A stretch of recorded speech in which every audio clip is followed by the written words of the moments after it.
everybody, Cinema Sickness here again to talk to you about what I bought and what I watched today.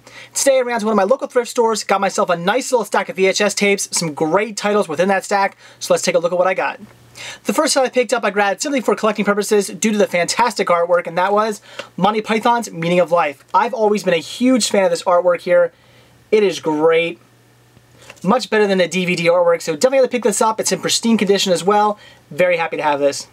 The next title I picked up, also for collecting purposes due to the fantastic artwork, and that was Brighton Beach Memoirs. The VHS here features the post art. I absolutely love it. This is a fantastic movie. If you haven't seen this, definitely check it out. Also, Lisa Waltz right there, she was actually born in the next town over in Limerick, Pennsylvania. Her family actually runs a golf course, and if you go into the ice cream bar, they actually have a big poster up of this movie that she signed. It's pretty awesome. I might have to find a way maybe to get her to sign this. She's also been in a few other really good movies as well, so very cool. Love this movie. Had to get the VHS tape just for this fantastic artwork alone. Then I picked up Clockwise. I actually haven't seen this yet, but I've heard great things. I love John Cleese. I love his movies, so definitely want to pick this up. Definitely looking forward to checking it out. Then I definitely had to grab National Geographic Shark Encounters. As I said many a times, if it's National Geographic, I'll pick it up. I love these documentaries. They're so well done. I have a ton of these VHS tapes, a ton of the DVDs. Absolutely love it, and definitely had to get this. The next title I picked up is one I've wanted to see for a while now, simply because of that logo right there. Love Canon Pictures, and that is 52 Pickup. Another movie I've heard great things about. Like I said, wanted to see it for a while now. Definitely looking forward to checking this one out. Next I grabbed Trouble Bound.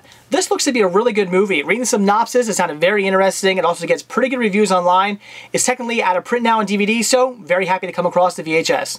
Now for the really good stuff. 4 titles that have never gotten a proper DVD or Blu-ray release here in the US. First one being The Fourth War. This is only available through a DVD art program, and as I said many a times, I absolutely hate those DVD art programs, so finding this on VHS was a great deal.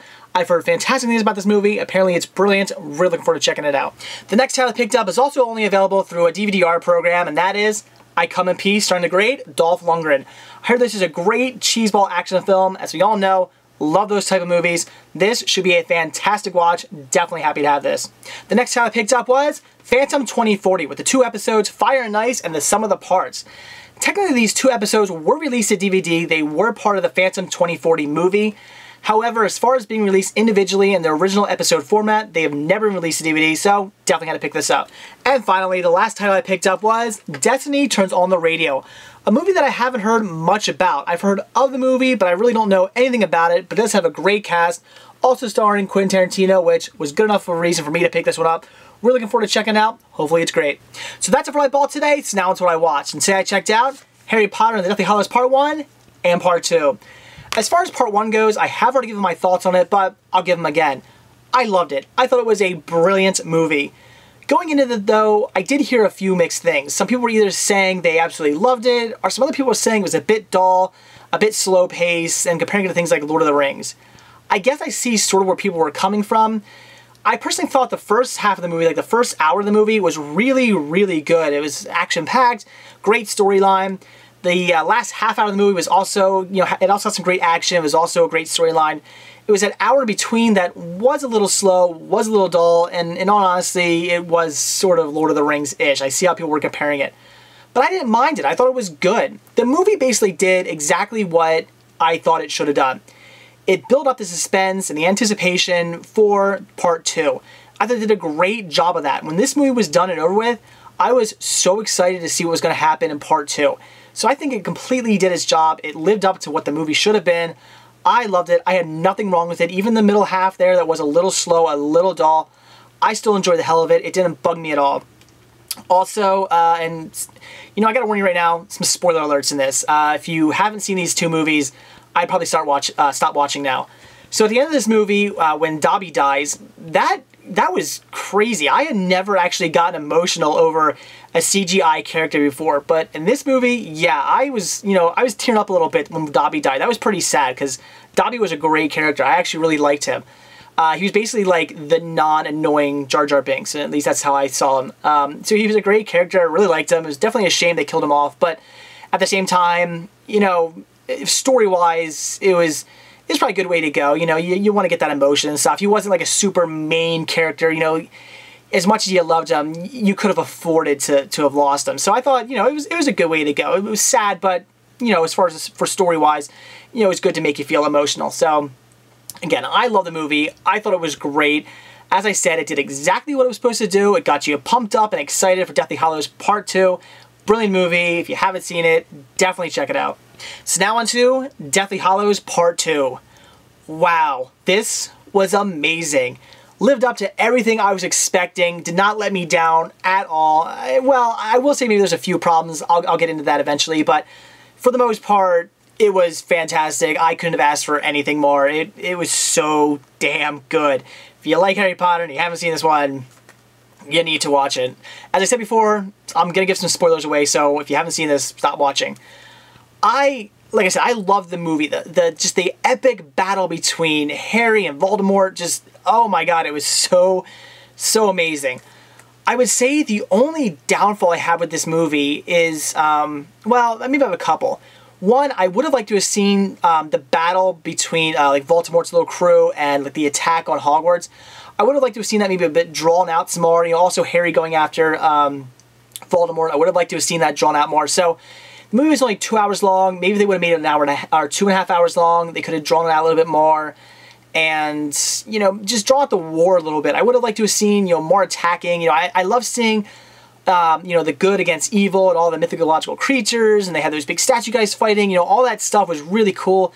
I honestly love the battle scenes in the Harry Potter movies. You know, all the wizards doing their spells and shooting stuff out of their wands and whatnot. It's great. I have a really fun time watching that. So they could have done a whole half hour more of that war, and it would have been great. I would have loved to have seen it. Also, like I said, Harry going after Voldemort, that battle should have been drawn out a little bit more, I thought.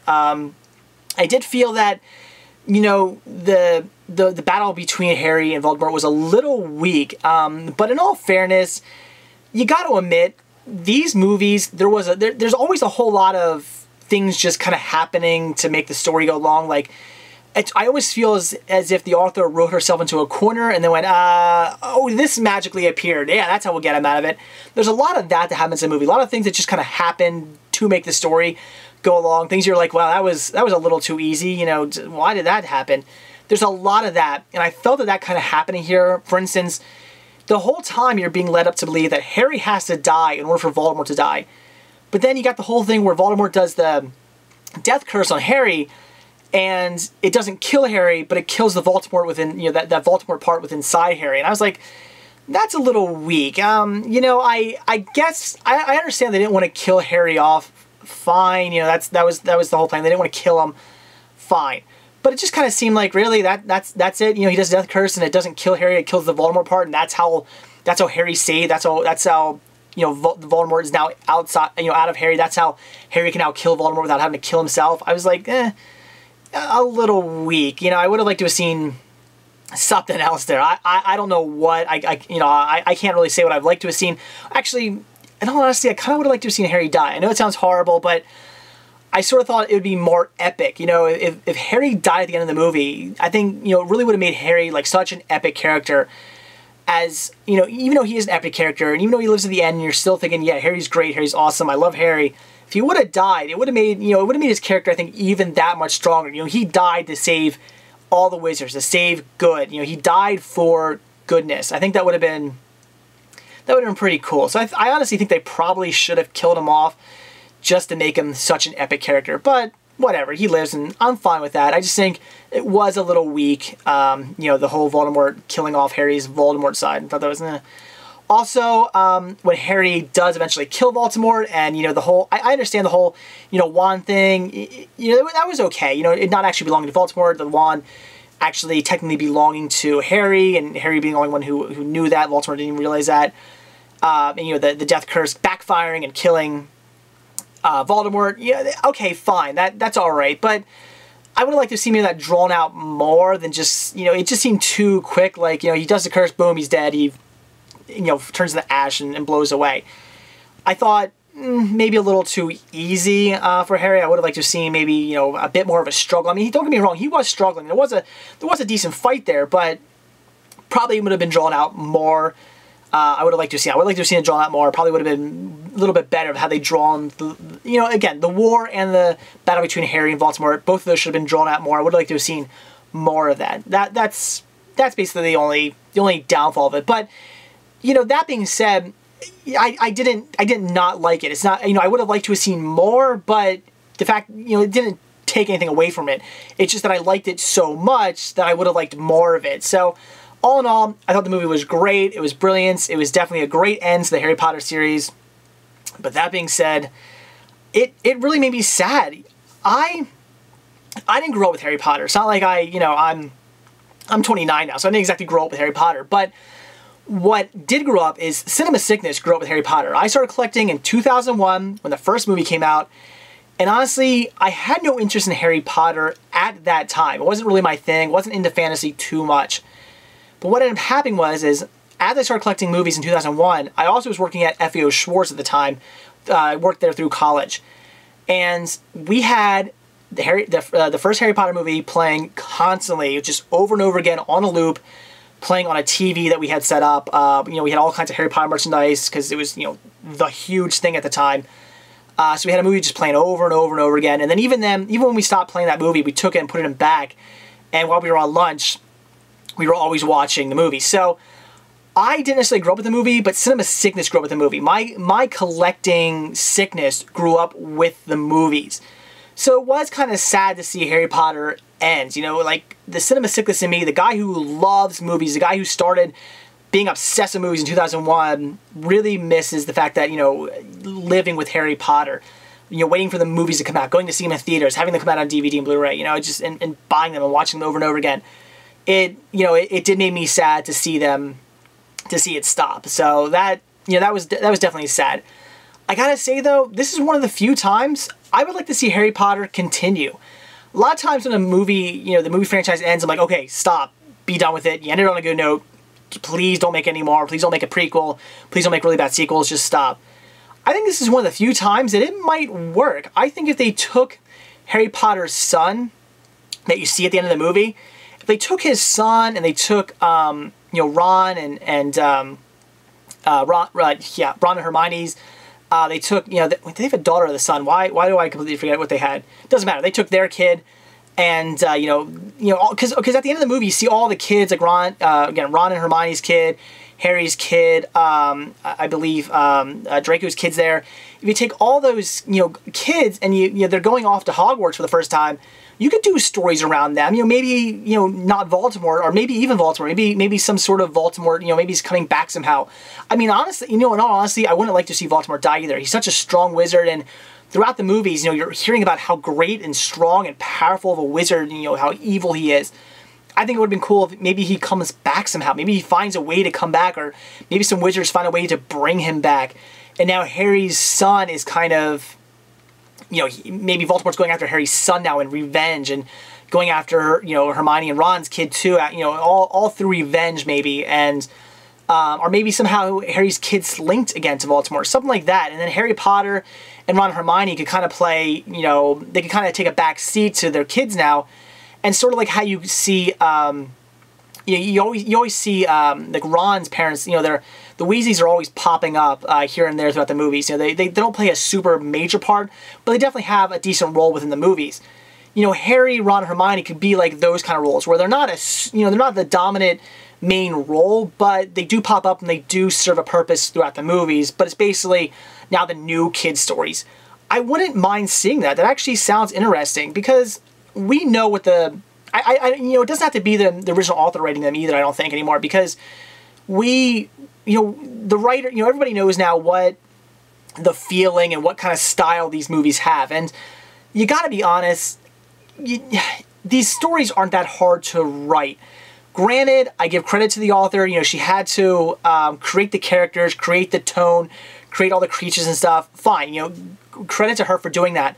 But now that all that's been set up and given to us, I think that anybody could probably come along and start filling in more. I think that could happen. So it doesn't even have to be the original author, just somebody who can do a good job. And that's the thing, you gotta do a good job.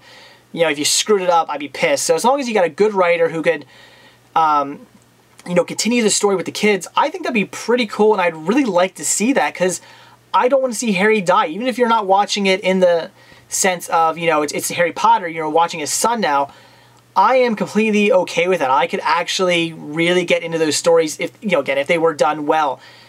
So, again, like I said, for one of the few times that I would not mind seeing you know, the Harry Potter, or not mind seeing a franchise like this live on. I think that'd be pretty cool. And you would think, you know, you think with all the money these movies made, you know, Warner would definitely want to continue the franchise and try to milk it for as much as they can.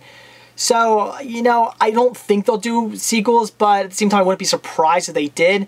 But like I said, I doubt they will. But, you know, I haven't heard anything. I haven't heard they're going to do any more. I don't believe they are. But I'd like to see it. So, yeah, it'd be pretty cool if Warner Brothers did that. So that's basically it. I thought it was a great movie. I absolutely loved it. If you haven't seen it, you definitely need to check this one out. It's epic. It's great. Like I said, maybe it could have been about a half hour longer just to kind of draw out the battle against Hogwarts, and also the battle between Harry and Voldemort. Would have liked to have seen that drawn out just a little bit more, probably. But besides that, it's a great movie. Definitely check it out. I love it. I'll watch this probably a million more times. It was brilliant. So that's it for what I bought when I watched today. Definitely looking forward to watching all those titles I got. A lot of them are really great. Not available on DVD here in the US. Very cool.